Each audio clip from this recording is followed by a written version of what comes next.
कुमार जी, आप सभी भारत सरकार के अलग अलग डिपार्टमेंट में अधिकारी हैं।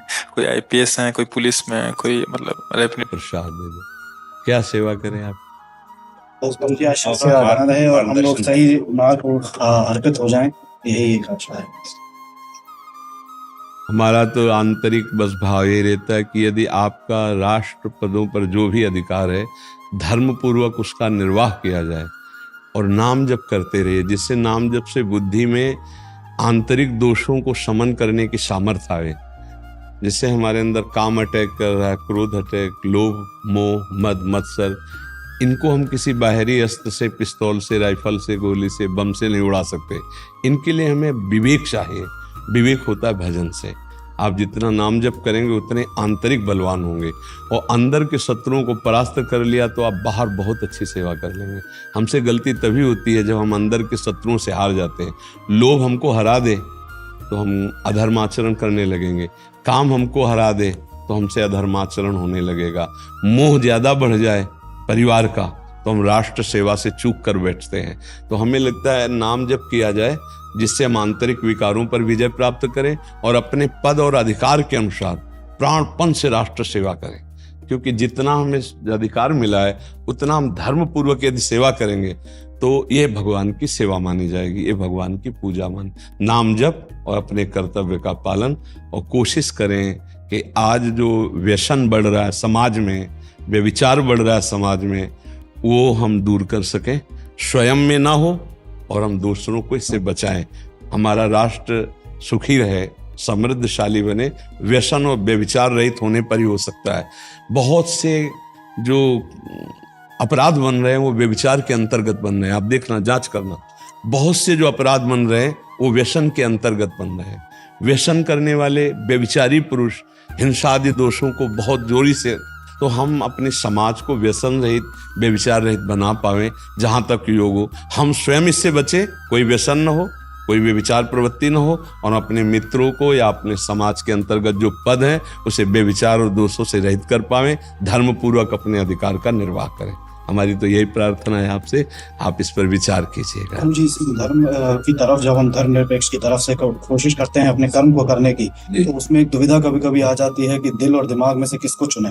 जैसा आपने बताया कि दिल और दिमाग अलग अलग तरीके से काम। देखो दिल को ये देखना है वो किसी दोष से आकृष्ट होकर तो नहीं हो रहा, जिससे समझना है।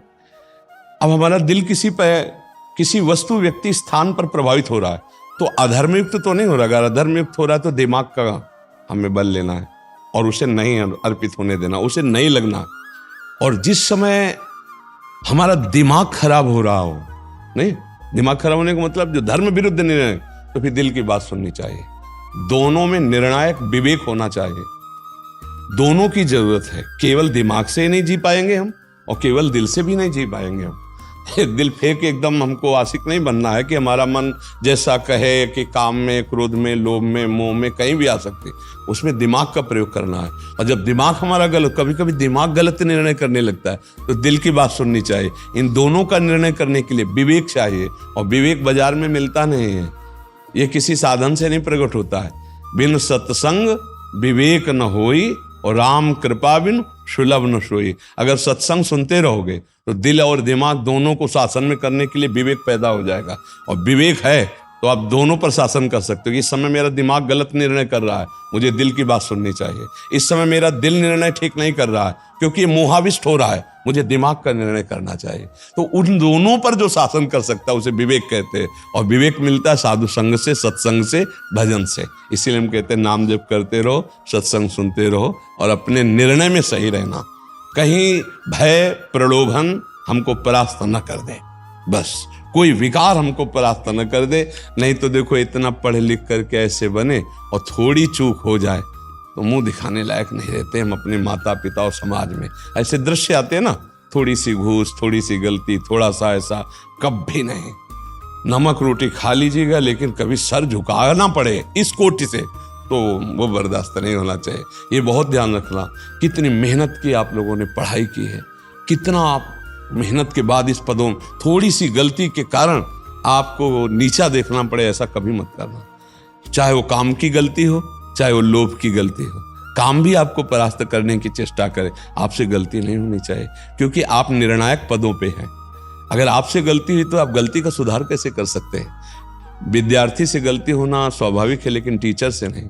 आप इस समय टीचर पद में हैं, चाहे जिस डिपार्टमेंट में हो। अगर हमारे राष्ट्र सेवा में तो बड़े पद हैं, चाहे 100 आदमियों को संभालने को, चाहे 100,000 आदमियों को संभालने को पद होता है। आप अपने पद की गरिमा में लोभ मोह रहित होकर धर्म पूर्वक निर्णय करें, उसके लिए सत्संग और नाम जप अत्यंत अनिवार्य है। देखो, पुराने जितने भी राजा थे उनके ऊपर महात्मा बैठते थे, जैसे देवराजेंद्र तो भगवान बृहस्पति जी, चक्रवर्ती सम्राट दशरथ तो वशिष्ठ जी, जनक जी तो सदानंद जी।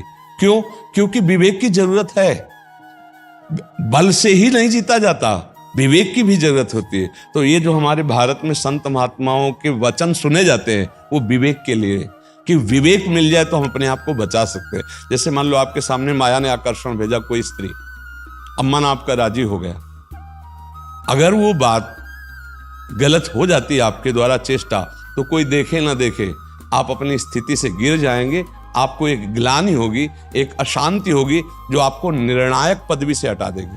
आप सही निर्णय करना छोड़ देंगे, क्योंकि व्यभिचार रूपी दोष हो गया। ऐसे ही सब दोष हैं।